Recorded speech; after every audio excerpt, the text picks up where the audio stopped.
Hi everyone, it's Sasha and Susie from Women's Fight News. We're back. Yes, after a little bit of a delay. So there's just been for one reason or another, we've been away, but we're back and hopefully back on track for weekly updates. Yeah.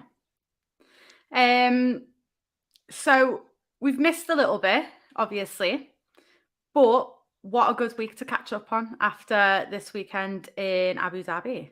Yeah, and also I wanted to do a bit of a shout out to Gemma and Terry. I hope you're cracking open the biscuits because you watch and we're very grateful that you tune in and watch our show. Hashtag fuel by biscuits. I do love that. We're going to speak about Terry Harper a little bit later, actually, because I know Jessica McCaskill has said that she'd be interested in that fight. So, and I've got an opinion on that, believe it or not. But obviously, Chantelle Cameron, Jessica McCaskill this weekend in Abu Dhabi. Before we talk about the fight, can we talk about the fact that it was in Abu Dhabi and what are your opinions on that? I wasn't a fan. I mean, initially, to be honest, I turned out that the show was amazing. Everybody in it got eyes on it, which was fantastic. But initially, I'm not a fan of these fights being sort of away because I feel like the whole build up, there wasn't much promotion for the whole event. I didn't see much for any of it. I didn't feel like Chantelle and Jessica got much promo at all until the week of the fight. Whereas I think if it had been in the UK or America, it would have been a lot bigger. Yeah. That being said, the week of the fight, the actual fight, I thought was excellent, and I felt like everyone should tune in and watch it. Yeah. I liked the build up in the sense of fight week, like you say. I thought, when they were doing, some of the scenery and they were on the beach and things like that, I thought that was great. And it is a great opportunity in the sense of fighting away. I presume they all get paid quite well when they're fighting out in Abu Dhabi. I would imagine Jessica and Chantelle would have got paid more for that fight being in Abu Dhabi than maybe even in the UK and definitely America. So I like it for that reason. I like the fact it was co-main on a big, a big main card as well. Bivens great. Everyone tunes in, especially after he beat Canelo. So that was great. But the atmosphere is so dead. Like so dead. And like I was grateful in the sense of I could hear what Rick Ramos and Jamie Moore was saying. And I love to be able to hear what they're saying, but you shouldn't be able to because it should just be too loud. And it wasn't just their fight. It was from start to finish, in my opinion. The atmosphere was dead. And it always is. Even when AJ fights over there, it is flat. And that's the bit I don't like. Yeah, I agree. I was saying that because I think I messaged you, didn't I? Yes. I said, oh my God, the atmosphere. Because they literally panned over the crowd and they all just sat there like this, like they're in a lecture. Yeah. Yeah, that's what it's like, actually, like they're in uni, yeah. And I suppose it's, the balance. Obviously, everyone in the UK, we all just get shit-faced when we're watching it. So it's a little bit too rowdy probably, but I feel like we just need a bit of a happy medium. But I'm sure Chantelle Cameron doesn't care because obviously she's walked away. She's undisputed champion at super lightweight. I feel like at last, I think she's been waiting for an opportunity like this for a while. What did you make of the fight? I thought it was a great fight. Now I see there's been a little bit of criticism online for the fight and shocking McCaskill. But I actually really enjoyed the fight. I thought it was a great fight, and I feel like anybody who faces McCaskill is not going to look pretty doing it because she's so unorthodox. She swings. She makes anybody look bad, to be honest.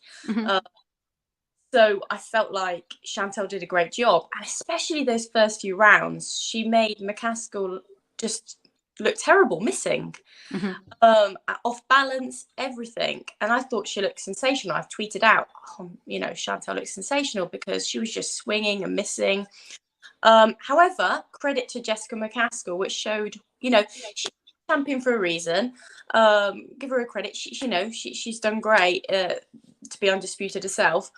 She showed the champion in her and came back, which I thought was great. The fact that she sort of changed gears. And I was reading an article that someone else had written, David Avila, who's a long-term women's boxing writer, and he was saying that her boxing style changed to sort of how it was a few years back. So she almost thought, how can I change this up? And you could see that there was a change in her. She sort of people were saying she looked flat, she looked more energized. And I felt it was almost when she got the cut on Chantelle. Like it boosted her confidence then. That sort of adrenaline. She was sort of quicker. She was countering better, but it wasn't enough. I felt like Chantelle sort of obviously still dominated that fight and looked amazing. But it was just nice for McCaskill come back into the fight and give it more of a fight. So yeah, no, I think it was an entertaining fight, and I thought Chantelle did amazing. And I'm so happy for her, like you say, finally, because Chantelle's just been so patient. You know, she's had sort of the wildest ride in boxing, where she's just been so undervalued, been avoided, has tried to work her way up in every fight, you know, get into the mandatories, always saying, you know, not being able to get the mandatories, to finally being in this position. So I'm very happy for her. Yeah, because I remember when I interviewed and I was like, because it was always a case of, oh, well, if Chantelle wins this fight, it's like she's proven herself. And I remember saying, like, how many times do I have to prove myself? Like, the last 7 fights, everyone said, oh, if she wins, she can prove that she's good enough to face Katie Taylor. And yeah, she finally got that opportunity. I thought the commentary was really odd. Now, I don't know whether it's me or not. And I got a feeling like they were just a little bit unaware of Jessica's style. Yeah. Okay, maybe she was a little bit flat, but to me, it was just the Jessica McCaskill I just completely expected. I don't think it was Jessica flat or not. I just think Chantelle did not let her do what she wanted to do necessarily. For me, it was just the Jessica McCaskill I thought we'd see. And yes, she did grow into it. I think it was a combination of maybe Chantelle slightly tiring a tiny bit, maybe a little bit slower, as you would be at that pace. Like, that's only normal. No one could go at that pace for 10 rounds. But I didn't quite get it when they were like, oh, Jessica looks off balance. I don't think Jessica ever looks balanced when she's winning. That's her style. Like, as she's walking, her head's down, she's not even looking sometimes, and she's just throwing her arms. That's her style. And that's what she done, but she just kept missing because Chantelle is that good. So I just didn't like the commentary a little bit, in my opinion. I agree. And sorry, I just used the word flat and off balance actually when I was summarising it. That's why I said no. But the reason why I sort of said flat is for want of a better word, because she just didn't look good in the first few rounds. But like you say, it's because Chantelle did so well to make her look bad, in my opinion. I don't think like she was ill or anything like that. Rick Ramos tried to say it was the head clash in the first half. But I still don't agree with that. I don't know. I just feel like clutching at straws a little bit. I don't know if they underestimated Chantelle a little bit or wasn't expecting her to come out and do what she done and box so well. And I just don't think they had a game plan until it got too late. And like you say, then Jessica did switch it up, and credit to her, but it's just far too late then. And even then, she needed to, because she's got such a high punch volume, which works in her favour, because them scorecards were too close for me. Far too close. I don't know how someone had it 90, or 2 judges had it 96, 94. Yeah. That's crazy. I only gave Jessica 2 rounds, but I think she wins them rounds because of it looks like she's throwing loads, literally, but she doesn't land a lot. But it shows that if Chantelle would have got into a dogfight with her, and I put it on Twitter, if that happens, it'll be a draw, because you physically can't see with Jessica what lands and what doesn't, because there's that much happening. Yeah. And I've watched it 3 times now, and I don't know how it can be 96, 94. And I know Chantelle still won, but that was far too close. Yeah, no, I agree. And you're right, with her style, with the way she swings, that's why she looked off balance. Not because she always does, like you say, because she was expecting to land with those sort of with like just the continuous arms, and she wasn't landing any of them. So you swing like that and coming forward, anyone would look off balance, wouldn't they? Yeah, and especially because she's always got like a top half heading down. Yeah. So that's why she looks off balance, because obviously your head's the heaviest part, and then you're swinging forward, you're moving at the same time. And it's Jessica's never had the prettiest style of boxing ever, but it works. And that's, you know, she's undisputed champion at welterweight for a reason. It does work, and it can be entertaining when someone matches her. But the thing is, when you're as good as Chantelle, you don't want to match her in that. Why?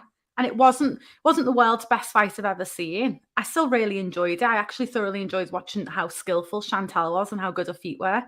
But if it would have kind of lit up like people wanted it to be, and be like, you know, a fight of the year contender, Jessica could have won. And that's the thing. Chantelle's not went out there to necessarily please the crowd. She's went out there to win and become undisputed champion. And I feel like I've like absolutely slated Jessica, but Jessica's so good, but Chantelle's just exceptional. And Chantelle did make Jessica look average, but I think Chantelle makes a lot of people look average because it's a similar thing with Clarissa Shields. She fights world level opponents, but she's just that good that they now look average. But against, you know, Jessica against other opponents looks world level because she is. Yeah, exactly. But yeah, just credit to Chantelle. It was great to see her finally achieve her dream, and yeah, very patient. Obviously, it was meant to be Callie Reese. So obviously, you know, that's a situation that in the future. Yeah. But that was the other thing where I just felt like some of the people working maybe on DAZN weren't fully educated on the situation, because they were commenting on Callie Reese vacating her belts because she's going into acting, and completely forgetting the reason that obviously because of her health issues. So I don't know. I just saw all the build up and the commentary, and that was just a bit odd. Like it just didn't fit. What they were saying didn't fit the fighters. It just felt like the homework wasn't done at times, which I thought's a shame, because if they can't be bothered, then it makes you question, doesn't it? Like, for instance, Chantelle doesn't get pushed as much. Why? Yeah. And then so I didn't like that bit, but that is a shame when it's such a massive fight, you know. Yeah. So, like I said, I thought it was too wide. I thought Chantelle won by a country mile. However, Jessica McCaskill, I believe, is still undisputed welterweight champion. But I've seen that Jessica Cameron is fighting for one of the belts, so now I don't know. This is why I was confused, because everyone keeps saying it. I'm thinking, but I'm sure that one of the belts has been taken off her. So, but has it? Because I just feel like that'd be quite a bit. Because Chantelle Cameron's come out and said, "I'll rematch Jessica McCaskill at 147 for all the belts there," and I just feel like she'd know. So I don't know. I think we're going to presume she's still got all the belts, because I just feel like that'd be quite a big deal, and I don't know why she'd be stripped, because she's only just defended not long ago. Really, it's not like she's been inactive. So I'm going to Abu Dhabi. Say again. Which belt was it that you heard was going to be to Jessica Cameron? I actually can't remember. I say the WBA, because I'd be like, well, I'd be shocked if it was the WBA. Yeah. Forever. It won't be them, oh my goodness. But yeah, I can't remember what belt, but I'm not too sure about that. But I'm going to presume she's still undisputed, because that's what we're aware of. So what do you think is next for Jessica McCaskill? Because even though she's just lost that fight, there's no shame. You know, Chantelle Cameron is probably, you're looking at what, 4th pound for pound in the world. So she's doing pretty well. So what do you want to see next for Jessica? I mean, I think if I was Jessica's camp, I wouldn't want her to rematch Chantelle. I mean, from Chantelle's point of view, yeah, great. I'd like to rematch Jessica McCaskill, because I think she'll beat her and be undisputed in the 2 weight divisions. But from Jessica's camp, I would be like, no to that rematch. And then it's difficult, because I feel like Jessica McCaskill's always holding out for the mega fights. She's always wanted Katie Taylor, but I don't think she's going to get that rematch now, having been beaten by Chantelle Cameron. That's not happen. So it's looking at other fighters, and probably more up and coming fighters. So she's going to have the hungry people, young fighters coming up, trying to get their belts off her. Probably going to end up being fights like that. Yeah. She did mention she's been in talks with Terry Harper's team. And obviously, I think Steffi Bull and Rick Ramos have got on quite well. So you would imagine that would be something that's probably true. It would be an easy fight to make, in the sense of they're both Matchroom fighters. Yeah. The thing I didn't... So she said she'd like to move up to 154 and challenge Terry Harper. Okay. If she is still undisputed, she can't keep changing weights though and then lose. I'm not saying she's going to get beat to Terry Harper. We'll talk about that in a minute. But obviously, then she will start to lose her welterweight belts. Yeah. So if that fight was to happen, I'd like to see that at welterweight. It would make sense, one, for Jessica McCaskill, because it's a bigger fight to sell when it's undisputed compared to one belt. Jessica's a teeny, we always say she's teeny tiny. Like, I think 154 is too much of a stretch. Terry can make that weight. It's not like she comes in like super low at like 149 for her. She does make that weight, fairly comfortable, very comfortably. So I don't like it at that weight, but I'd like the fight at welterweight for undisputed. And obviously that would make sense for Terry Harper as well to get, even if she had to vacate the super welterweight, because you can always go back anyway. And I think the Jessica McCaskill fight is so much easier to make than the Tasha Jonas rematch at the minute. And Tasha's been speaking about Clarissa Shields a lot more. So if that fight was to happen, I'd love to see that at welterweight for undisputed. And if that fight did happen, like say Jessica's come out and said that that they're in talks, who do you think wins that one? That's a tough one to ask. I'm just putting you on the spot. Yeah, because I'm not actually thought about this. I don't even know if I've seen the rumours about this one. Have you not? No, where have I been? Oh, I know. Where have you been? I'm definitely not making up. I'm pretty sure. I'm 95% sure. No, I am sure that I've seen it. I mean, it'd be great, man. Because, do you know what? I'm gonna have to give it to Terry. I'm gonna have to give it to Terry because it's just thinking again about what it was that made Chantelle so effective. Jessica was her boxing skills, and what's Terry doing at his boxing? Yeah. As well, she's got lots of skills, but that's she's particularly good at boxing. So yeah, I mean, I think I'd probably give it to Terry. I mean, it's a tough fight because Jessica made it a tough fight for Chantelle. She didn't go down without a fight. Yeah, so it's a tough fight, but I'd probably lean towards Terry. What about you? Terry all day. I actually think super convincingly in the sense of Terry moves so well on the rope. She loves being on the back foot.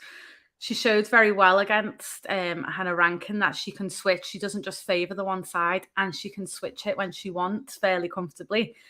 I think Jessica will just have a nightmare trying to run her down. I think she prefers it when fighters stand in the middle of the ring or even just box within the middle. But Terry just does the opposite. And she does it a lot more than what Chantelle does. Like Chantelle boxes lovely, but she likes to control the center of the ring.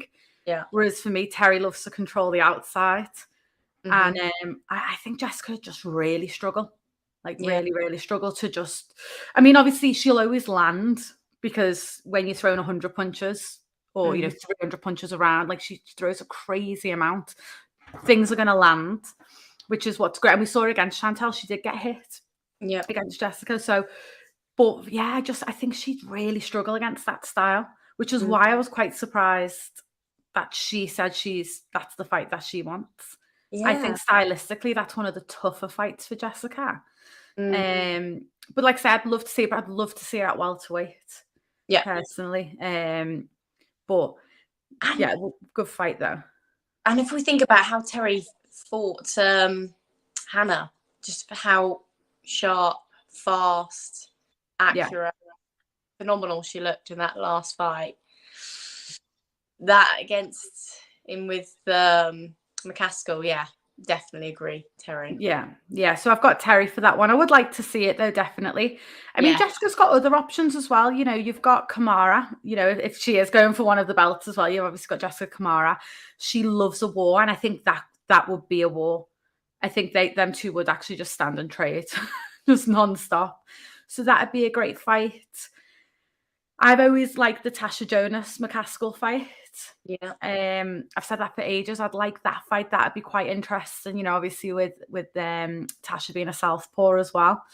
And Tasha can be slightly guilty of starting slow at times. So if Jessica pounced on that, that could be quite an interesting scrap.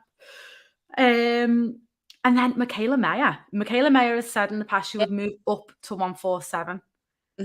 I'd like that fight as well. That'd be a good fight as well, yeah. Yeah, you're right. So there's actually tons of options for Jessica. I don't want the Katie fight, and I don't want the Chantelle rematch, though. And I'll tell you who else will be wanting to go up there is Sandy Ryan, I'd imagine, because I know Sandy Ryan would like Chantelle, but obviously another option would be Jessica. Yeah.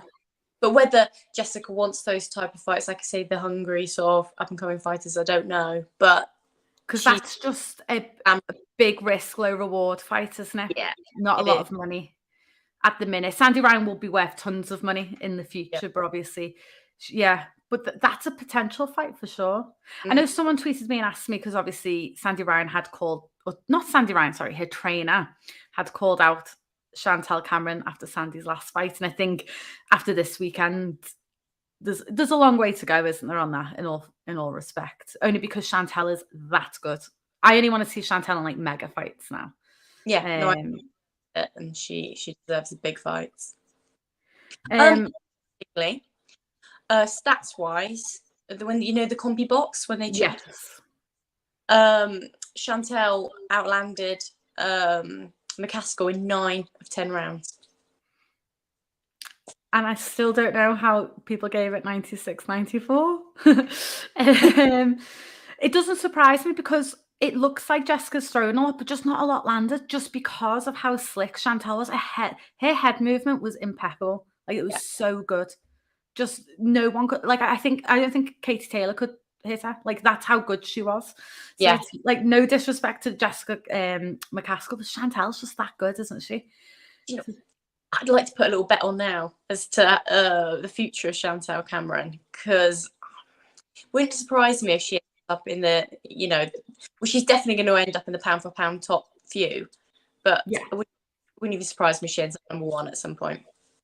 Yeah, I mean, she's got to be top 5 now. She's got to be top 5 without a shadow of a doubt. And then, yeah, I mean, we'll talk about Chantelle now, because obviously there's loads of big fights she can have. And realistically, she only needs, I mean, to get her number 1, or it's always joint number 1 with Clarissa, isn't it? Because they're never going to fight realistically. But let's say number 1, for argument's sake, she would have to beat Katie Taylor at the minute. I think she could easily beat Kate. Not easily, sorry. Definitely not easily. But I mean, she'd win every round. No, but I do strongly believe, I'll correct myself. I do strongly believe Chantelle Cameron has every possibility of beating Katie Taylor. And that would be 96-94, and I'd be happy with that. Yeah, I just think she's that good. I agree. I think Chantelle could beat Katie Taylor, and I think it would be a hell of a fight. I think that would be a great fight, because I know that Katie keeps saying that she's nowhere near retirement. She's hungrier than ever. I just feel like she's still not quite as good as she was when she first started as a pro. I feel like she has slipped that little bit, and I feel that Chantelle's this at a prime, at a peak. Yeah, she's such an all-rounder. She's not just a great boxer. She's strong. She likes a good scrap. I mean, as well, actually, to be honest, if they start scrapping on the inside. I just feel like, Chantelle's just, I just feel like she's just that little bit better, and perhaps. Yeah, I feel like she's hit a peak, hasn't she, Chantelle? And I mean, Katie, she didn't look particularly great in her last fight, but she's done exactly what she needed to do. Amanda Serrano didn't look her best in her last fight, but when they fought each other, they looked unreal. So obviously you step it up for your opponent. But I think both Katie Taylor and Amanda Serrano only have 12 months left in the sport. I would be very shocked that if in 12 months they're both still fighting. Because they've done it all. And I think what they both deserve is the rematch and another massive fight each. And, if they want one more, I'll let them have it. But, I think for me, Amanda Serrano will have Erica Cruz and then Katie Taylor. And then I think she'll retire unless there's a trilogy for Taylor Serrano. And I think Katie Taylor will take, obviously, the Amanda Serrano rematch and then another mega fight. And I still don't think it'll be offered to Chantelle Cameron. I think it'll be offered to Alicia Baumgardner over Chantelle Cameron. I really do. I still don't think Chantelle will get her opportunity because it's too day. They want her to retire with all the belts. And I don't think, unless Katie moves up to 140 to fight for Chantelle's belts. Yeah. So then it's like a win-win. But I just don't know if she'll get that opportunity. I really don't know. But what a fight that would be. And I think what I'd love to see is they just build, continue to build Chantelle Cameron's profile in another 1 or 2 big fights for Chantelle. And then that fight would be worth silly amounts of money. Like that could then, you're talking about breaking records for purses and things like that. Be such a big fight. But I just don't know if it'll happen in time. Yeah.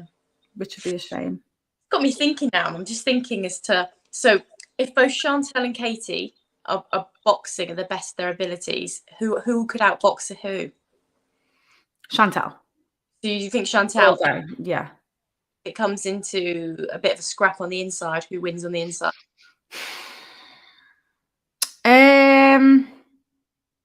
I'm trying to see how it plays out. I think the first half of the fight, Chantelle would win, and the second half, Katie, in the sense of just engines. Like Katie's engines kind of just feels like it never ends. True. I'm not saying Chantelle doesn't have a great engine, she does, but I just think inside work, I think Katie could outlast her, but all day I think Chantelle outboxes her. Okay. Which I don't know if people find controversial. So it could be first half. Well, you said it was going to be close, and like I said, I'm going to call it 96-94. Yeah, you'd perhaps the first 6 Chantelle wins, and the last 4 sort of Katie wins, kind of. I reckon Katie would win the first round. Everyone has to give Katie Taylor the first round, even if she doesn't win. She always gets the first round. And then, I do. I think Chantelle would run away with it, but then Katie always finishes so strong. She wins the last 2 rounds of every fight, apart from the Serrano fight. But she does. She wins the last 2 rounds of every fight. Tasha Jonas, it was arguably 4-all, and then she just ran away with the last 2. She does hit in a lot of the fights. But then it could be 7-3 to Chantelle then. But I do. I think Chantelle outboxes Katie. I really do. And that's the thing. That's what's got me thinking as to how Chantelle would win that fight. And I think with you, I think she does outbox her. Yeah. Yeah. And I think it'd be such a good fight if if we never see it. I think it'll be one of them that if we don't see it, I would blame Matchroom a little bit for it, because it's not because Chantelle's not asked for it. I believe Katie would go in the ring with anyone. She wants to be in the ring with the best of the best. So it's not down to her. And it should be a huge money fight. And if it isn't at the minute, they need to work harder at promoting Chantelle Cameron. That, and again, that's got to be mainly down to them. But it'd be a great fight to see. And I'd love to see it in the next 9-12 months. But I know I've just got a feeling they'll give it to Alicia Baumgardner. That's been talked about so much, even by Eddie Hearn. Yeah. Are you forgetting about Chantelle Cameron? So I'm not sure. I can't help but feel like they're pushing that, because that was always Michaela Mayer's dream, to fight Michaela. And it's almost like, out of the way, Michaela, I'm doing what you wanted to do. I can't help but feel that a little bit. I don't possibly. Here, at least you mentioned it before, but I feel like she's mentioning it more so. But it is weird. So possibly. Someone's put Chantelle has the better jab and she's stronger. Katie does work more on the inside, and Katie does. And she does have unbelievable hand speed. But Chantelle's good on the inside as well. She is good. I think that the advantage Katie has is her engine, but that's just not enough sometimes. So is it? So, and like I say, I don't know. Katie didn't look particularly great in her last fight, but again, obviously levels of opponent, you just do what you've got to do. So you can't really. And she's been in a lot of hard fights, Katie, now. The Serrano fight, very tough, very, very tough. 2 Pursuit fights, very tough. Tasha Jonas, she's been in some hard fights. He must take a toll, mustn't he, eventually? But and then obviously someone's put Serrano and Erica Cruz was ordered, which I have seen. And that fight will be made. I think that, so basically Chantelle Cameron's put, was it March 17th? Yeah. March 17th, Croke Park, Katie Taylor. If Serrano rematch doesn't happen, I'll be free. Obviously, I've booked hotels for that date. But March 17th has threw me, because it's earlier than I thought they'd have that fight. I thought they'd have it April or May. Yeah. So now I don't know when Amanda's going to squeeze in because Amanda will prioritize, in my opinion, will prioritize the featherweight undisputed fight over the Katie fight, because it's always been her dream to be undisputed at her natural weight. I agree. So it throws a spanner in the works now. But I don't know whether it's just she's thrown that date out there because of it being St. Patrick's Day. Yeah, so that's what you said, obviously, before we come on, which, I mean, I won't be angry with Chantelle, but I have sat there and booked hotels that day. I haven't paid for them yet, but I have taken a lot of my time to go and book hotels. Like, have you booked a whole month of hotels? I booked, yeah. I'm just that dedicated to see this fight, and I love Dublin as well. So two reasons, but yeah, I mean, but you would imagine. So let's say Amanda Serrano doesn't take the rematch. I think she will, but I just mean if time and wise, obviously the undisputed fight comes first in featherweight. Do you think they go, right, Chantelle Cameron, there you go, there's your moment? No, because like we just said, I'd like to. It'd be amazing. Yeah. If they decided yes and they built the fight up, it would be amazing. Mm-hmm. I think it would still sell out Croke Park because yeah, it's Katie Taylor's hometown. That they'll come for fighting anybody. Yeah. But particularly then they can build up Chantelle Cameron being undisputed. Matchroom, she's a star. Matchroom can build her into this mega star. They've got the tools. They should do that, and it could be a mega fight. But it's just like you said as to whether they actually want that matchup. It's just such a high. I didn't even think, I've said this loads, I didn't even think they wanted Amanda at Croke Park, because I thought they wanted Croke Park like a guaranteed win type of fight. So they do that crossover MMA fight. But, fair play. But I'm sure Katie doesn't want that. I'm sure Katie wants a proper fight for her homecoming. But I was more thinking of the business side and kind of like, the protection and stuff like that. But yeah, we'll see. Let's say she doesn't get the Katie Taylor fight, which she probably won't. Who would you like to see Chantelle Cameron face next? I mean, yeah, I'd like her to fight Jessica McCaskill. Jessica McCaskill's weight. At welterweight. Yeah. Become the 2-time undisputed. Yeah. Undisputed. Yeah. I mean, potentially, she could even let's see how it plays out. A super welter. So a super welter, we don't know how that's going to play out and who's going to become undisputed. Yeah. Big mix to throw Chantelle that mix once we find out who becomes sort of in that area. Then we've got the fight. Not only we're going to have undisputed, then we'll have that against Shields. And then the winner of that will be facing Chantelle Cameron. Yeah, that's exciting. I mean, yeah, and I'm sure she's happy to move up to 147. You'd imagine she'd also move up to 154 for the right opportunity. I would like to see the Jessica rematch at 147, and I'd love to see it in the UK as the co-main of a huge card to really continue to boost her profile. So like AJ is supposed to be fighting like February, March or something. I would love her to be like chief support for that. Something massive. Really get a name out, in a stadium of 80,000 people. Everyone's watching. It's pay-per-view. And then her stock continues to rise again. So I would like to see that. I really want to see a fight in the UK. They want a massive, massive show as co-main there. Because then I feel like she needs that one more step to then get the massive headline fight.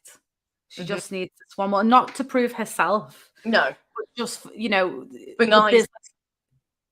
Business side of it. But there's loads of fights I want to see. I really, really, really would love to see Chantelle Cameron, Michaela Mayer at any weight. I don't even care. Any weight. Yeah. Stylistically love that fight. I think that would be so good. In some ways, I don't want that fight because I love them both. I couldn't pick a winner. When you really like both fighters and you're like, would not want to support either one because I love them both. I think we could sit there neutral, and as long as it's a good fight, we're all winners. So I'd love that fight. And why not at 140? You know, I know in the ideal world, Michaela Mayer wanted to move up to 135, but you know, she said she'll go as high as 147.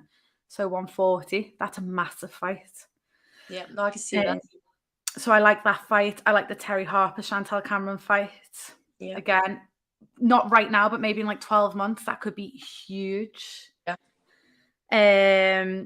Alicia Baumgardner. Yeah. At 135. Yeah.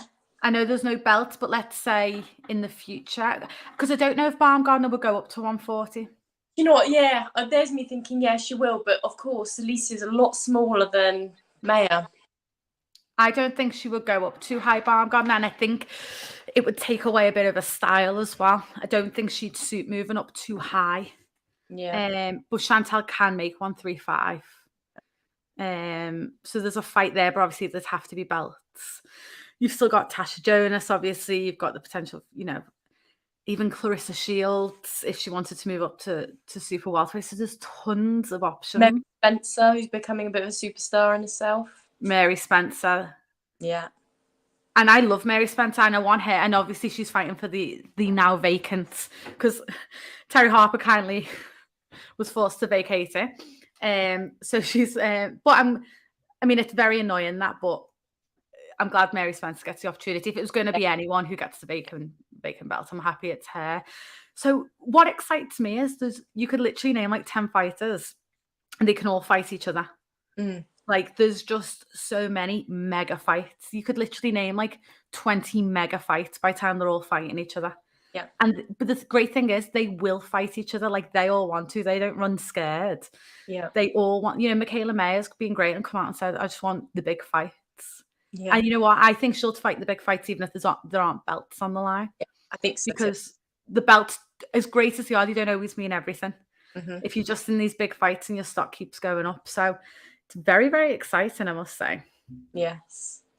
Don't forget, there's been a lot of noise from Dee Allen's camp. So our British Dee Allen.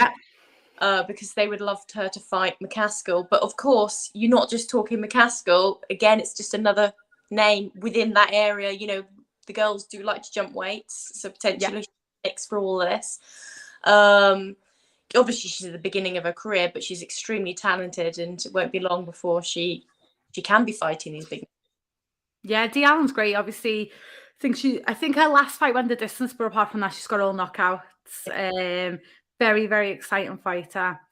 Would be great to see her on, especially like a Matchroom card, for instance, and then potentially you've got that fight.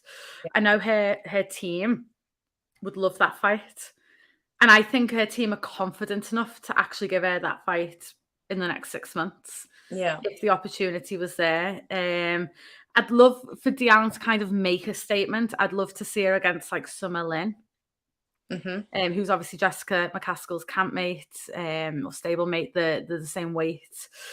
Summer's undefeated as well. I'd love that to kind of be like the start of like the rivalry between Dee and Jessica, because obviously them being stablemates as well. But Dee Allen's very exciting. So I really, you know, I think we've said it a lot.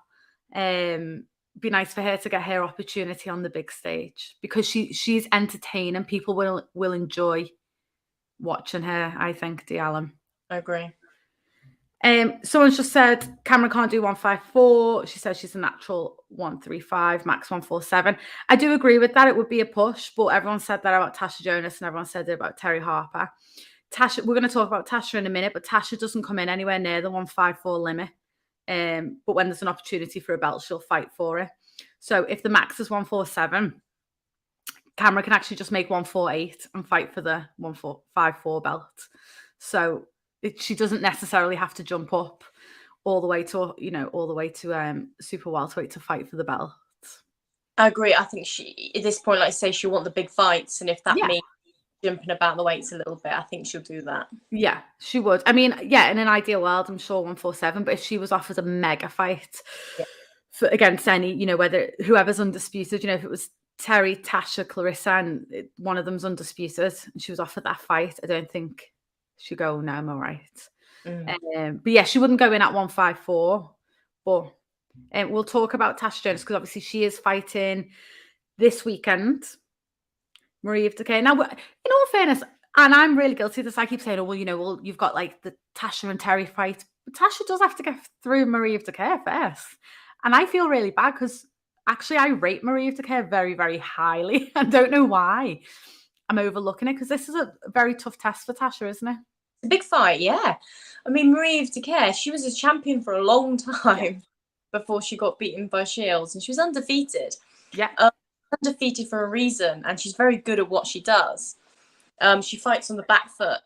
She's very energetic. She's very good at doing that. And she's quite glitchy in her movement as well, isn't she? She's a bit of she's a pain. You don't know when she's going to throw. She doesn't necessarily faint with her jabs, but she's had it is like a game loading up type of glitch in her style.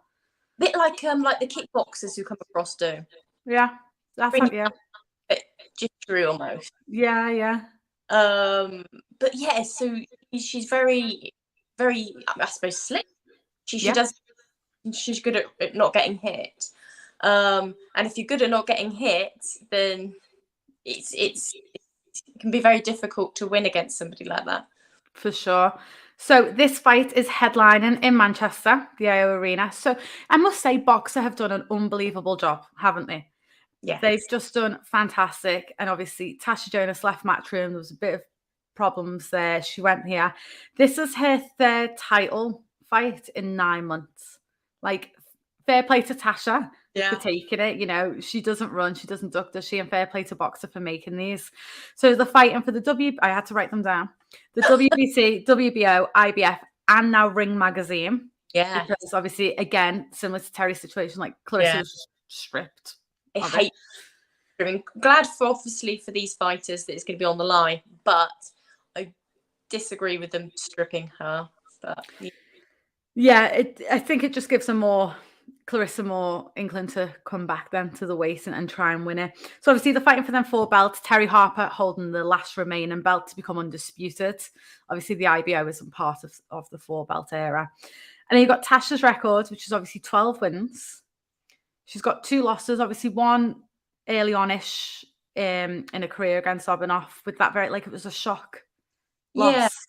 But I really think that was just like a bad day at the office. And yeah, I mean, she's come back into. She's just eventually come back. That for me was such a sad story. She got that loss. Obviously, I think Joe Gallagher ended up throwing the towel and she got knocked down 2 or 3 times. It was a tough night for her. Yeah. It just wasn't meant to be that night. I think, sometimes you wake up for work and you don't feel great. And I honestly just feel like it was one of them nights for her. And then it was like she disappeared. But she didn't. Everyone that was it. Just, right, she's got that loss now, and everyone walked off. And I remember listening to Joe Gallagher talk about it in a podcast, and he said, she was on track for a world title fight. She got that loss. No one come in the dressing room, just left and never heard from people again. So, and then next thing she's fighting in the Olympia in Liverpool, which is a very, very small hall style show. And it's great, but not for someone like Tasha, who'd only suffered 1 loss. So it was absolutely bizarre thing that happened. Shows how fickle boxing can be. Yeah. But she obviously then come back. And I think thanks to COVID, I think for Tasha, COVID was a bit of a blessing in disguise in the sense of she got the Terry Harper fight. And she showed that she did belong at world level. And obviously she got that draw. And then she went on to fight Katie Taylor, where she lost. So she does have 2 losses on her record. But when you've got one to Katie Taylor, I feel like we don't count that. That's fine. Oh, yeah. And she has 8 knockouts. Yeah. Not bad. So out of 12 wins, 8 knockouts. We've seen how powerful she is. Even in the Terry fight, they both, rocked each other. Yeah. So she is very powerful because then if you compare it to Marie Dicaire, she's only got 1 knockout out of 18 wins. And obviously she's got the 1 loss, again, to Clarissa Shields, so we don't count it.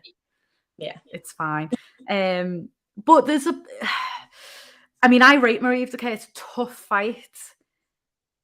But Tasha could stop her, I think, which would be a huge statement. So Tasha spoke about it in an interview and she was very honest because she said she doesn't come close to the 154-pound limit. So she kind of goes in at 148, 149 pounds. And her last 2 opponents have been the same. So she said she's quite fortunate because obviously no one's really a super welterweight, whereas Marie Dicaire is a natural super welterweight. She's actually fought a little bit higher, and Tasha expects her to come in the ring at 160 pounds. And Tasha won't come in much heavier than what she weighs in at because she won't want to feel sluggish and slow. So it's a big weight difference. It is. However, Marie Dicaire doesn't use her weight in that way. She doesn't push forward, she doesn't bully her fighters. She doesn't push down on them and try and bully them or weight drain them, or whatever. Or push them down.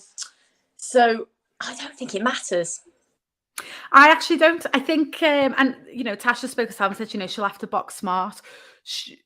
I think she's good enough. She's got all the skills, hasn't she, Tasha? She can dictate the fight however she wants to. I think if she got a stoppage, it would be huge, huge statement. And I do think she can. I think she could wear Marie down, and in the way reverse the weight issue. Tasha, she keeps light on her feet, keeps moving, keeps going in and out, and kind of, because Marie Dicaire does move a lot, but not at a fast pace. I think if Tasha kept herself energized throughout, again, Tasha moves well. She's got great footwork. They're both southpaws, which is interesting. That'll always make a great fight. But so she doesn't have that advantage in that sense. But I think she could wear Marie down if Tasha starts quick. And I feel like after her last fight, she will, because she did start too slow in her last fight. So I think she'll make a conscious effort to start a little bit quicker. And that's why I just feel like she'll wear Marie down by the second half, possibly. I don't know if it'll be a knockout, but I think she could get a stoppage. That'd be huge. That would be a big statement. And I feel like that's another reason that she'll want. I know everyone wants to get a stoppage, but she's got Clarissa breathing down her neck. She's got Terry Harper with the other belt. Like, she has to go in and I think win this in style.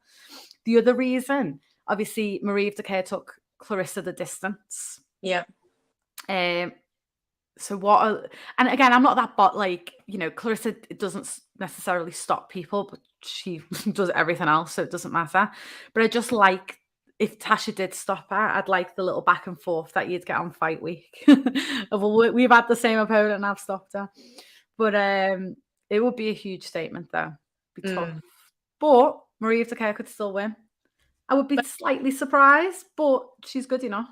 Yeah, like you say, I think people have overlooked Marie Dicaire because, especially in the UK, lots of fight fans know who Tasha Jonas is. They don't necessarily know who Marie Dicaire is. So I think people are overlooking her, and they'll be surprised come fight night when she does actually put up quite a fight. Definitely, but I think that's why we're going to see a great version of Tasha. Yeah, because this will be, and I'm not disrespecting Tasha's last couple of opponents at all. Not even close, but I just feel like Marie Dicaire is the best out of her last few. Since Tasha's been world champion, it's her best opponent. So I think we'll see the best version of Tasha on the night, and I think she knows she might have to do something special. Yeah, and that's why we've got that potential of seeing a stoppage, which would be great. But if not, I'm still going for a Tasha win, but it will be tough, definitely. And a couple of people said that Tasha will win. Also, boxers doing great things for women's boxing. Obviously, Matchroom, I still feel like Matchroom have obviously been the pioneers. They still do great things. Yeah. Obviously, they had the Casey Taylor, Amanda Serrano this weekend, Chantelle Cameron, Jessica McCaskill. They've done fantastic things. But it is just, Boxer have highlighted some great things also. Obviously, we've just seen Clarissa Shields, Savannah Marshall, an all-female fight card. Pretty special. So Boxer are doing great things as well. It's a very healthy competition, I feel, between the two promotions. I'm all for it, because if they want to compete and put as many female fights on as possible, great. Yeah, it's only better, isn't it, for sure? On a Matchroom card in America. Now, everyone's looking forward to this. Beatrice is fighting. She is a Olympic silver medalist in the 2020 Games. And she's fighting on the Love Spark undercard. And everyone's looking forward to this because she was obviously an unbelievable amateur. She fights in lightweight. Very exciting. Some prospects coming through that. Her opponent is 5-0 for her debut. How impressive is that for a debut? What a lot of confidence, and just shows you how good she is, isn't it? 5-0, Brazilian champion. They're both Brazilian, but yeah, Brazilian champion. Yeah. I'm looking forward to this. It will be interesting. Like I say, we've got a couple, Caroline Dubois lightweight. We've got a couple of lightweights coming through. This will be exciting. And I know a lot of people in Matchroom announced that they signed Beatrice. Everyone was very excited for this. Yeah. Especially the sort of the amateur girls who are very highly aware of her, were very excited. Yeah, everyone was tweeting, even like girls in the same division are like, I'm looking forward to seeing her, because you just know, give her, probably only, I mean, she's coming in at 5-0 opponent. And by the way, a 5-0 opponent, her name is Tanya. She did fight someone on the debut, but aside from that, everyone's had a winning record. Okay. So decent opponent, I'm impressed with that. So I'm looking forward to seeing that. Always nice to see when an amateur turns over, what their style looks like, how they're transitioning. That always really excites me. So I'm looking forward to that. That's this Saturday in Cleveland. And again, it's another one though that's going to be hoping to go into the Olympics again. She's not fully giving up her amateur career, which is, like we've said before, is that a good thing or is that a bad thing? Because unfortunately, then they can't change over. They can't fully commit to their pro style, can they? I hate it. I know, because she won the silver medal, she's chasing the gold medal. I just don't like it. I actually just don't think it should be allowed. Really, really don't. I just feel like it should be across the board as well. Like if it's going to happen, let everyone do it. Because I know that in America they don't let it happen. So why should some countries let it, some don't? And then personally, I think it just means you can't concentrate on what you're actually going to do. You can't concentrate one way or the other. It also takes opportunities away from them coming up. We don't have long left of boxing in the Olympics. Obviously, the Olympics coming up we will have, but it's the Paris Games that we don't have in boxing. I believe, was it the Paris ones? Yeah, I think so. And then there's been talks that it'll just be scrapped anyway. So, you're potentially looking at, or is it the games coming up? I can't even remember. Paris next, isn't it? Yeah, and they're the games that aren't taking place, but the next ones are. Paris is, I think. Okay. I don't know. One of the ways. No, I think you're right. Yeah, so Paris is, and then the following one in America. Okay.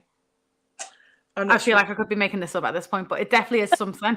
But in not the coming up Olympics, the ones after, no boxing, 0 boxing. Wherever it is in the world, no boxing. But it's been discussed a lot that they'll just take it off. So I don't like the fact that people's opportunities will be taken because someone who's now a professional boxer is now going back to amateurs. That is true. So I don't like that personally, but it is what it is. She's not the only one doing it. Tons are doing it. A lot of the UK girls are doing it. But you never know. They might change their mind. If they win a world title prior, they might change their mind. I also think if they have title, because Hamadou's done this, if you have a world title and you want to go back to the Olympics, you have to vacate. Yeah. Hamadou's held on to that and made Michaela Mayer wait. You have to vacate. Rich reminds me, have you seen on Twitter Michaela Mayer saying about, Baumgardner doesn't want the rematch, she's running scared. And everyone's put, well, you won't rematch Hamadouche. And I was like, that fight wasn't close. Have you seen how many people have said that? I haven't seen how many people said it. I've seen like, a couple of people say it because people just like to say things. So I didn't think much of it, but I didn't realise that other people were reading into it. But no, close at all either. I felt like it was, I didn't like the scorecards. I think they gave every round to Mayer. Hamadouche won a couple of rounds, but it wasn't close. Like Mayer won that fight. No, I feel like Mayer clearly won. But I think what people don't realise is that it was a very competitive fight, but it doesn't mean that Mayer didn't win every single, the most rounds. Even though it was very competitive, you've just got to take it as in. Yeah, it was. Like Hamadouche stayed in the round, but Mayer definitely done more in like 8 of the rounds or something. So it's like boxing works, isn't it? It's just So, but yeah, that's just reminded me. Someone's just put again, like, so Hamadouche went back. I think Pursoon went back as well. The people that went back to the amateurs, they just didn't do great. It's just such a different style. What's the point? So, yeah, I don't agree with it. Don't like it. It doesn't particularly work for them either. No. Raven Chapman. We love Raven. She's fighting again. She was last out in the end of September. Yep. She won her first belt against Georgelina Guanini in a great fight. Very, very good fight. So she's off to Dubai. Yeah. I did have to write this down because I know I wouldn't remember. It's the Crypto Fight Night. Not really heard much about it, but I do know a handful of Frank Warren's kind of up-and-coming fighters are on this card. I have no idea what the link is, because it's obviously not a BT show, it's not a Frank Warren show, not a Queensberry show, but there's a few of Frank Warren's fighters on this card, so there's some link in some way. But great opportunity for Raven to fight away. Great opportunity to be in Dubai. I see her on Instagram, she's already there. And just nice for her to get back out. You know, I think she would have learnt so much from that Guanini fight. She definitely won it. Guanini made it tough for her at times. What a great learner fight to now go back out and put everything she's probably worked on since into practice. Yeah, and I think it's a great opportunity for her just to, you know, I know she wanted to be more active than what she has been, because there was quite a gap between the last two fights. So it's nice to see her out against her soon. Yeah, and like you say, because she wants to be learning, you know, she learned, so she wants to get that learning into practice and keep going, keep stepping up. Because what I would love to see Raven on the undercard of the Tyson Fury fight in December. I'd love that. So I'm hoping for that. This is a fight to keep her, you know, keep her learning. Yeah, keep her ticking over. Yeah. And then, because I actually don't know a lot about this fight because it's not on BoxRec, not being tons of information about it. I don't think the belt's on the line. I actually have no idea. I don't know how many rounds it is, nothing. But I do believe it is a ticking over fight. Practice what you've been working on since that fight, because like I say, she would have learnt more from that Guanini fight than all of her other fights put together. And hopefully, like you say, she'll have maybe a title defense. Because she holds the international belt in featherweight, so maybe a title defense or maybe another belt, I don't know, but I'd love to see her on that Fury card because she's so entertaining. Everyone loves watching Raven Chapman, so what a great card to be on with that many eyes. Again, 80,000 people, pay-per-view. Be amazing for her. So I hope so. And I suddenly thought, I don't know if you saw a tweet from Sky Nicholson. You would have loved this if you'd seen it. But I believe Ring IQ said, I'd love this Sky, and like put a list of fights he would like Sky to have in the next couple of years. And he's trying to be really like, you know, like next year this fight, couple of years this fight. And he was trying to put like Raven, all sorts of featherweights, like Harris down. He's putting them down for a couple of years' time. And Sky came back saying, why Safari? Like she basically, I can't remember the exact wording. She's like, 2023. Oh, yes. She's basically saying she would fight them sooner rather than later. So it seems like Sky would be up for a battle with Raven. I say it literally every week, I think. I want to see that fight now. I want to see that fight on the undercard of Fury for Sky's Commonwealth. Defend that. Add both belts on the line. I don't care. Have all of them. And then add the European to it. I want to see that fight now. I want to see it in 12 months. And then I want to see it in a couple more years after that. But it won't happen, I know. But yeah, 2023, you know, for me, Raven Chapman will 100% be ready for a world title. So will Sky Nicholson. I also think Amanda Serrano possibly might retire the back end of next year. So all them belts will be vacated, so it could all flow. And I know people are calling out Amanda, saying not because everyone loves Amanda Serrano, but calling her out for the opportunity to fight. And I just don't think any of these prospects will. But I think the belts will become free. Maybe this time next year, going into the end of the year, and then we could see it. I think we're more likely to see Raven because she's friends with Amanda now. You know, they met, they kind of got friendly. I could see Raven learning a lot off Amanda because they were talking about Raven going across to America. Yeah, so each other in the ring. I can imagine Amanda almost being with her in the ring. You know, like in a corner almost. Yeah. So sort of a mentor. learning a lot off her and being there for Raven. So I can imagine that happening more. Yeah, definitely. I would love to see that. Like I say, I don't think they'll ever fight. It would be lovely in that sense, but no, I don't think, we've said before, their paths won't cross. And I've just got this feeling both, and I know Katie Taylor was getting really frustrated, and I don't blame her, because everyone kept saying, like, are you going to retire soon? But no one says they're going to retire until they're going to retire. They might say for the last fight. So I think they've both, Katie and Amanda, have only got 12 months left, but it's kind of perfect timing in the sense of all of these belts that will be held on will be then vacant, and we've got all these young prospects coming through who at that point will be world level ready. In featherweight, you've got Karis, Artingstall, you've got Raven Chapman, obviously Sky Nicholson. You've got quite a few actually at featherweight. There's tons of girls at featherweight coming through. Boxer themselves have a lot. A good few girls at featherweight. You've also got super bantamweight fighters that could move up. I'm sure if there was a title fight, Ellie Scottney would move up. Yeah. So I think by the time they're already, kind of the greats of this era will start to retire. So it'll be quite fitting in that sense. Exciting.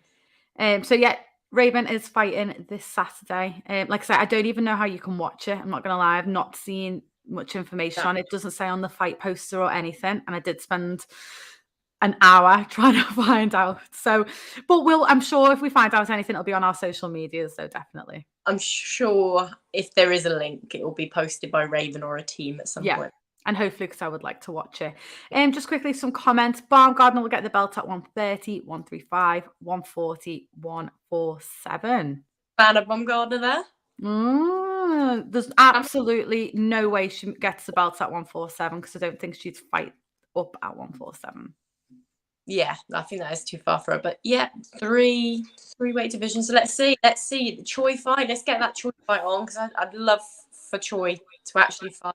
And then I'd love Choi just to be at a boxing ring. Come on, boy. Let's get the first on done, and then let's see what else Baumgardner can do, because a lot of people underestimated her. A lot of people chose Maya, and that's twice in a row where she's been a massive underdog and proved So why not? She doesn't care. She thrives off it. Yeah. I mean, the 130 all day, Baumgardner beats Choi, all day. And I know people must think I really don't like Choi. I just don't even have an opinion on Choi, because she just doesn't fight. And when she does, she doesn't fight world level, opponents, does she? I don't know what the deal is there. It's just the strangest thing. And she literally is in the Guinness Book of Records, isn't she, for the longest reigning world champion?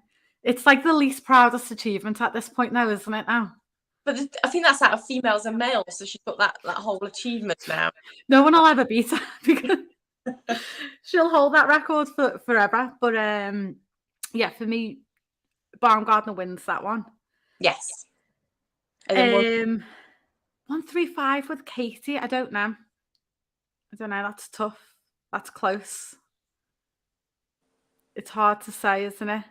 Yeah. I'm not sure. Yeah. I don't sort of say. I feel like I wouldn't want to say that I feel like Katie without boxer. However, I feel like Baumgardner has just proven us all wrong. Yeah. So I just feel like I want to see the fight and see who wins. I wouldn't want to say. I just want to see what Baumgardner can bring, because has she even reached prime yet? She probably hasn't. You look at her career, she's, apart from obviously Maya and Harper, her level of opponents haven't been that high. No fault of her own, but as she steps up, she gets better and better and better. So, we're saying Chantelle Cameron's, the future number one pound for pound, but could be Alicia Baumgardner. And I feel like, I think I definitely said a lot, but I feel like we both might have, where we said, Baumgardner's a bit improving going into Maya. And I feel like I was about to say it again, where I don't know, because I don't know enough. But I can't keep saying that, because she is proven. She is very, very good. She just steps up, doesn't she? I don't know. That fight intrigues me, the Baumgardner, Katie Taylor, and I would call it dead 50-50. Yeah. I couldn't say it one way or another, because something I think Baumgardner's showing that she does very well is she adapts. And she's obviously skillful enough that she adapts very well to her opposition, because Harper and May are very different fighters. Again, a fight that I would love to see in the future. But Baumgardner, I kind of thought she might only be not one-dimensional, but always just looking for the big right hand. But actually, she is just so much more. And she showed that against Maya, even though it was a super close fight. So, yeah, I don't know. Yeah, it's close. I would be very intrigued. It would be probably one of the fights. Yeah, I would love to see. That is actually a match of the styles I would love to see. Yeah, and that would make a great fight. And Baumgardner can also fight on the inside. She's happy to do that. But what I like about Baumgardner is I feel like she dictates the pace of the fight very well, and that's where I think she ended up getting the win over Maya. She forced Maya to be inactive in that fight. When Baumgardner wanted the pace to be slow, she got to do that. She controlled the pace of that fight perfectly and done enough to win these rounds. Whereas Maya, again, in other fighters, she's actually quite active. But in that fight, she wasn't. And it was the same with Terry Harper. Baumgardner did dictate what she wanted to do, the pace. When she wanted to just sit back and like float her arm around, she'd do it all day. And then when she wanted to get in and work, she would. Yeah. So every time she's able to do it. So it is interesting. Someone's asked, how do you feel about the bragging Alicia has done on social since her win last month? I think she's entitled to it. She's just won a huge fight where everyone said she would lose, and she won. She got paid a shit ton of money. She's about to get paid even more to be undisputed. She's probably fit after Amanda Serrano, next in line for Katie Taylor.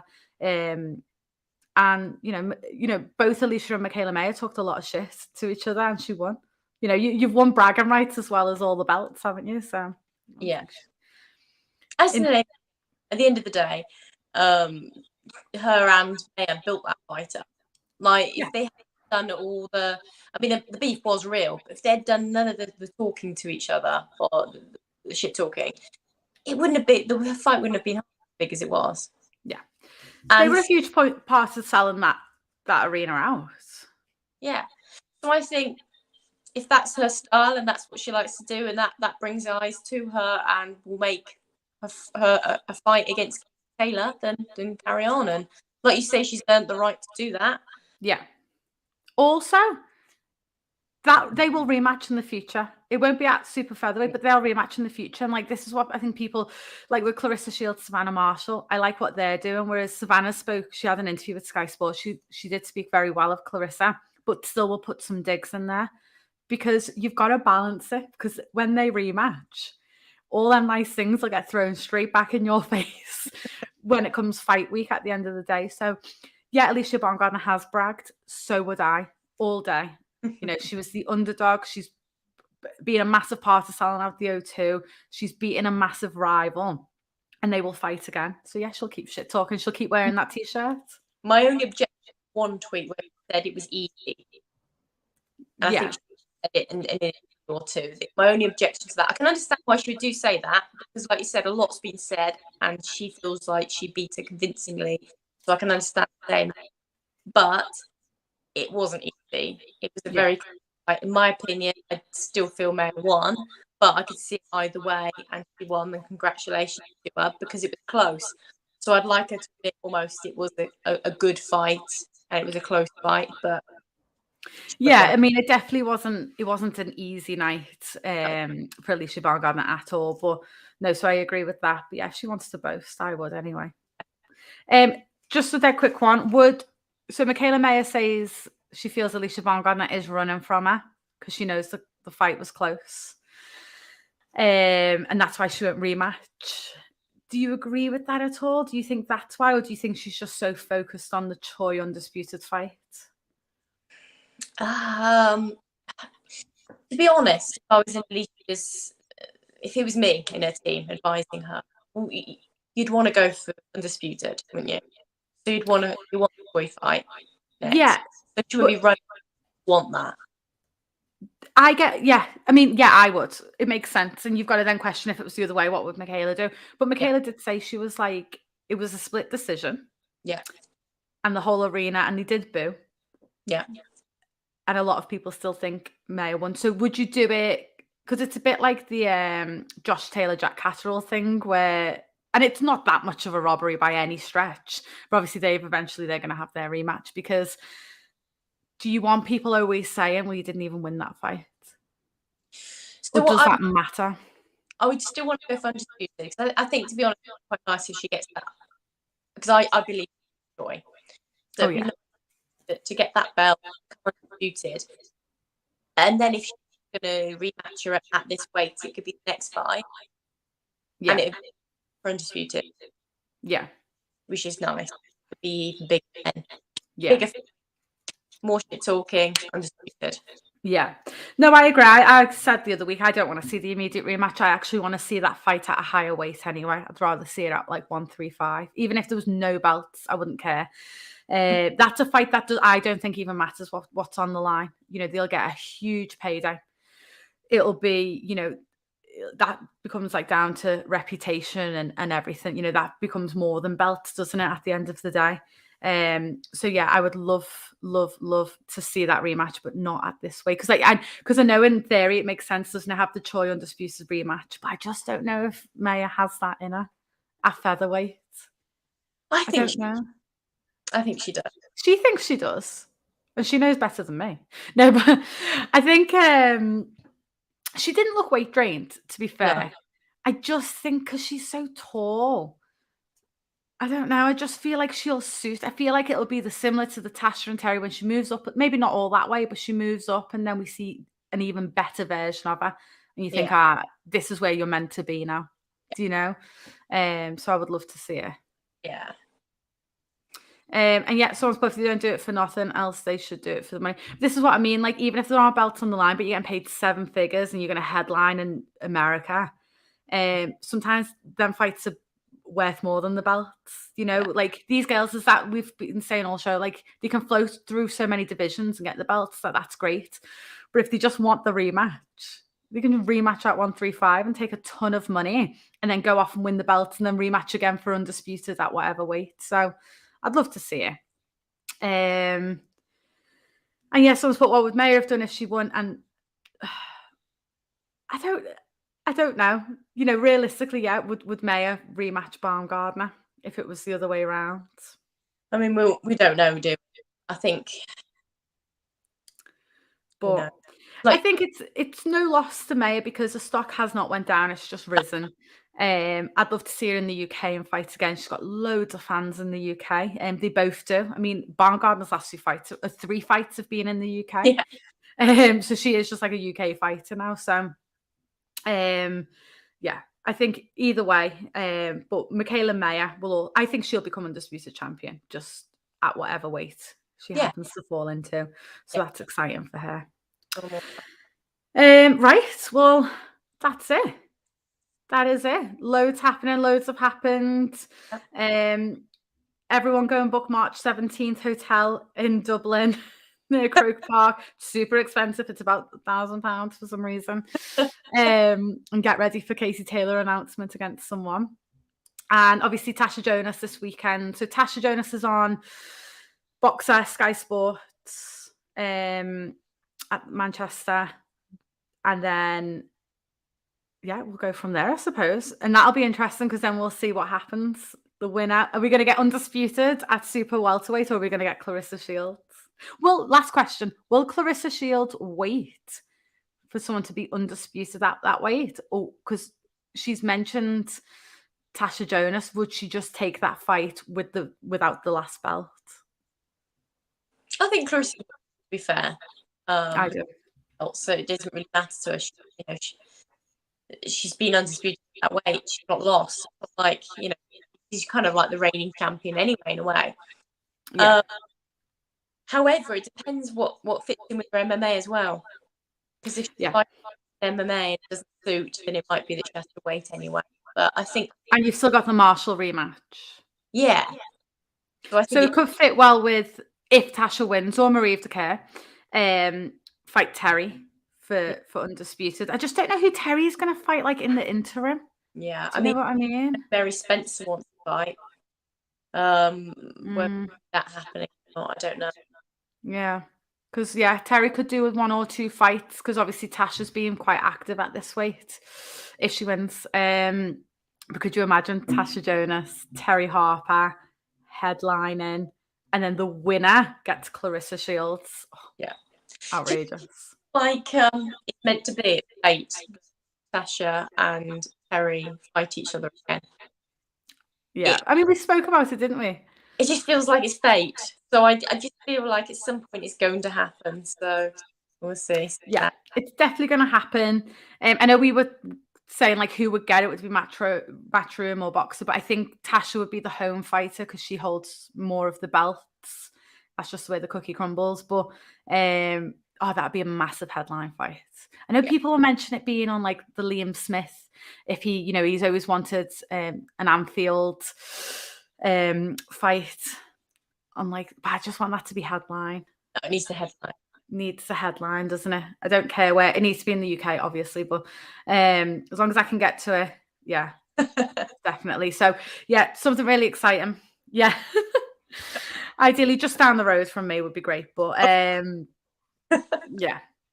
But Tasha beats Terry. We've spoke about this before. I've already given my opinion, but lots riding on this weekend, so I'm very excited to watch and then kind of see who the winner calls out next.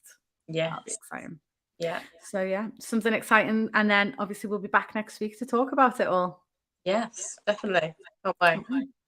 Right, see you all next week. Bye.